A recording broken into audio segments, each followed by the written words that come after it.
जब हम कहते हैं मैं ईश्वर में विश्वास करता हूँ, तो एक सवाल उठता है, कौन सा ईश्वर?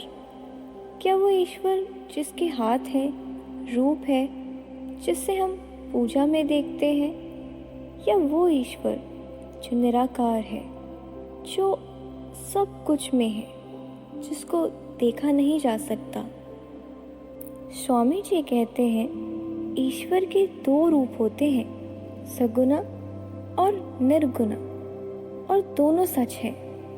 ये भाग एक दरवाज़ा खोलता है जहाँ हम समझते हैं भक्ति का असली आधार क्या है, रूप या अरूप, सृष्टि या शून्य।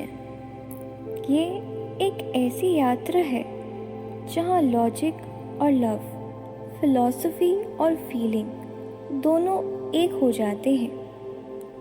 ईश्वर is the cause of creation, preservation and destruction, जिसके द्वारा जगत का जन्म, स्थिति और लय होता है, वही ईश्वर है। स्वामी जी कहते हैं कि ईश्वर ही सृष्टि की तीनों क्रियाओं का केंद्र है, जन्म, क्रिएशन, स्थिति, सस्टेनेंस, लय, डिस्ट्रक्शन। ये ईश्वर अनंत है, सक्षम है, सर्वशक्तिमान है और सबसे बढ़कर प्रेम स्वरूप है। आज के साइंस ड्रिवन युग में भी हम ये मान रहे हैं कि कोई हायर इंटेलिजेंस है जो यूनिवर्स को गाइड करता है। स्वामी जी कहते हैं वो इंटेलिजेंस सिर्फ मैकेनिकल नहीं, वो प्रेम में है, full of love, not just loss. Saguna versus nirguna Ishwar, two sides of one reality.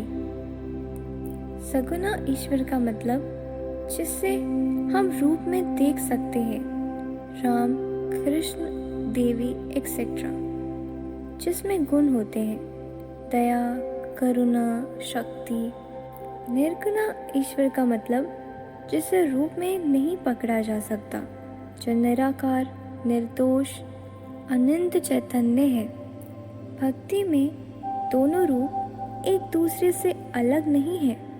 जैसे एक समुद्र कभी लहरों में दिखता है, कभी शांत गहराई में महसूस होता है। भक्त के लिए सगुना ईश्वर ही उपास्य है। निर्गुणा ब्रह्म अत्यंत सूक्ष्म होने के कारण प्रेम तथा उपासना के योग्य नहीं है। स्वामी जी कहते हैं भक्त के लिए ईश्वर का रूप होना जरूरी है ताकि वो उसे प्रेम कर सके, प्रार्थना कर सके और एक संबंध बना सके।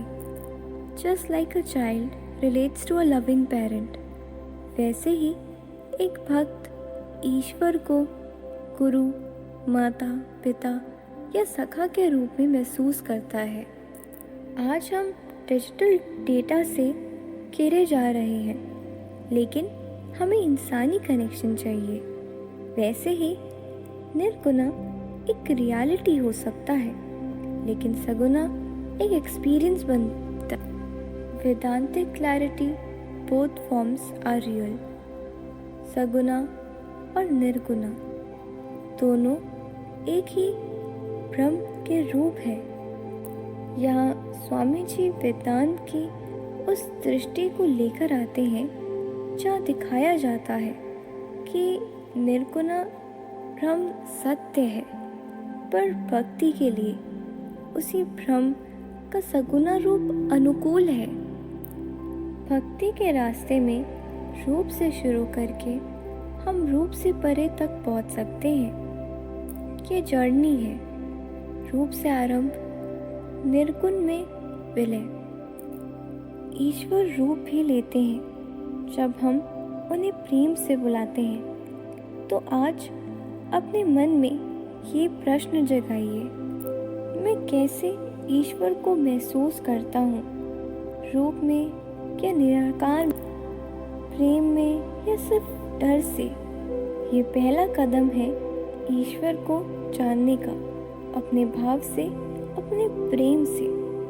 अगला भाग हमें ले जाएगा डीपर फिलोसॉफिकल दृष्टिकोण में, जहाँ स्वामी विवेकानंद वेदांत और भक्ति के संदर्भ में ईश्वर की व्याख्या को तोड़ते, जोड़ते और रोशनी देते हैं।